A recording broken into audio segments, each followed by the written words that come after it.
Hey, everybody, it's Sam Stein, managing editor at the Bulwark. I am here today on Wednesday, August 27th, to cover some horrifying and tragic news. I am speaking about the deadly shooting that took place earlier today in South Minneapolis at the Annunciation Church, involving students there in a pre-K through 8th grade school.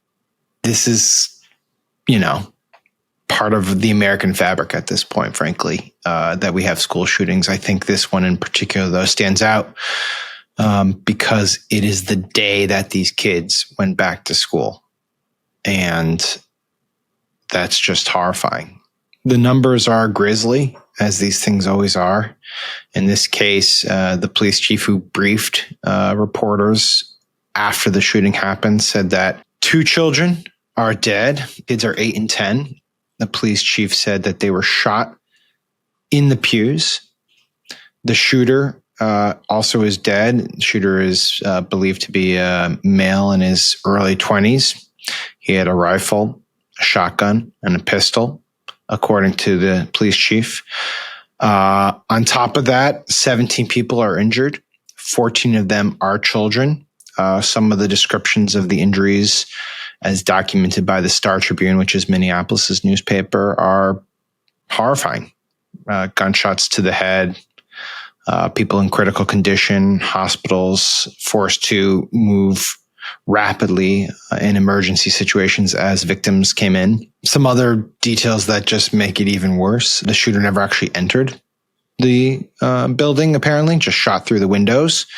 There was one part of the briefing that really stood out to me. According to the police chief, the shooter approached the church building and then, as I understood it, put a 2x4 on the outside of the door to barricade the door so that apparently no one could flee outside that specific entry and exit, basically shooting at them as they sat there.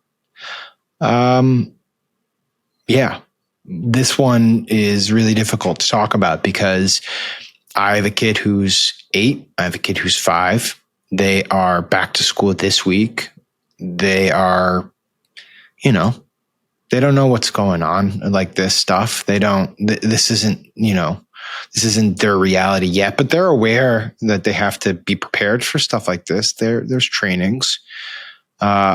And as I was scrolling through the Minneapolis Star Tribune's live blog of this event, I was just stopped dead in my tracks at the pictures that they posted of the parents who had ran down to the church to get some sort of clarity about what the hell was happening, and obviously to see if their kid was okay. And you could just see the panic and angst on their faces. I can't even fathom how hard that must have been in that moment. And I certainly can't fathom what it's like for the parents of the deceased kids who sent their children off to school for their first day back, and their kids are now dead. It's hard to talk about it, honestly. I'm from Connecticut. I'm from about 40 minutes outside of Newtown, Connecticut, which was the site of the Sandy Hook shooting. Obviously, that was a horrific event. It forever shaped our state, that community, the country. I had a very long conversation with Senator Chris Murphy of Connecticut about it. He led the efforts to try to pass legislation in the aftermath of it. And what he told me in our conversation, we did this for a podcast I used to have, was just how hard it was to have to confront the parents in the aftermath of it, but how necessary it was for someone in his position to do it. And I remember him telling me about that. And I have to think now to these parents who are just having to figure out how to move forward with their lives somehow. I wouldn't know how to do it. I've talked to Fred Gutenberger about this too. He lost his daughter Jamie in the Parkland school shooting, and he told me about how his surviving son actually wanted to run back into Parkland as the shooting was happening to find Jamie. And Fred was on the phone with him saying, "No, you cannot do that. You cannot do that." I can't imagine having that conversation and having to tell my son, "Don't go back." Already you can see how this is playing out in our larger political ecosystem, the hellhole that it is. People rushing to find out whatever information they can on this alleged shooter. You know, people who are saying, well, you know, we need to arm people to the teeth, get these schools, completely militarized. I guess we've got to arm the nuns and the priests in this case because it's a Catholic school.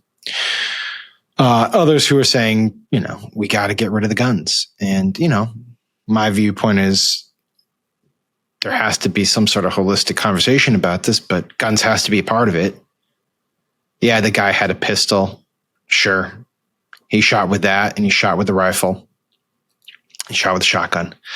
But any conversation that doesn't include the need to somehow get firearms away from these fucking nut jobs is not a real conversation.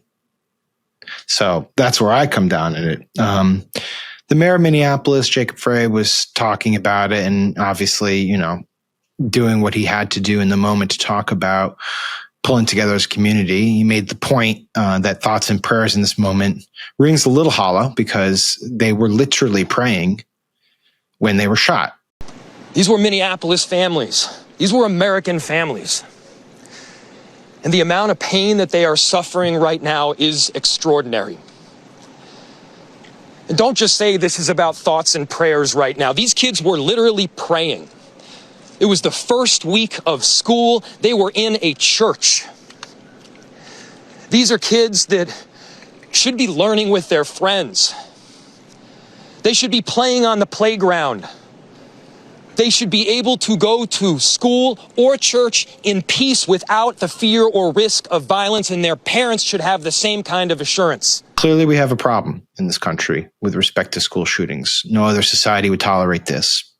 I don't know how we've come to tolerate it.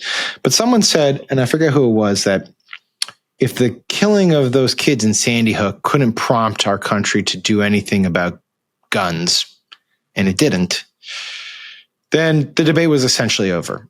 And I kind of go back and forth on that one. It certainly seems that if we can't collectively recognize that we have a serious problem after you see that much carnage among first graders, then yeah, it does strike me that maybe we finished the debate and that it's over. But that doesn't mean we can't and shouldn't try. And this shooting today in Minneapolis is proof point that we have a problem. We have to deal with it. And our kids shouldn't suffer and their parents shouldn't suffer because of our inability to effectuate change. And so I hate doing this video. I really hate it. I've been on I've been on TV several times now. It's not TV, obviously, but I've been on Morning Joe several times where I get into the studio and something overnight has happened with regards to a mass shooting. We've had to talk about it. And I think the thing that strikes me, and I guess I'll leave with this point, the thing that really has bothered me is how routine it now feels. And, you know, you get into some sort of routine response from a newsroom perspective where you know exactly how to cover it. You know exactly how these press conferences go. You know exactly how the reaction will be both online and in our political ecosystem. And you know exactly how little will be done legislatively to try to fix this. And I think that's what burns me the most, in addition to obviously the horrible tragedies here, is that we've just become so callous to this stuff. And I wish it wasn't the case, but that is the truth. So we'll stay on this story. Thank you for listening to me rant about this. I'm shaken, obviously, by it. And I feel sickened to think that tomorrow a bunch of people are going to send their kids off to school again. And they're going to be worried about whether they're going to see their children again. And not wrongly so. Thank you for watching. Appreciate it. Subscribe to our feed if you feel like it. And we will be in touch. Bye.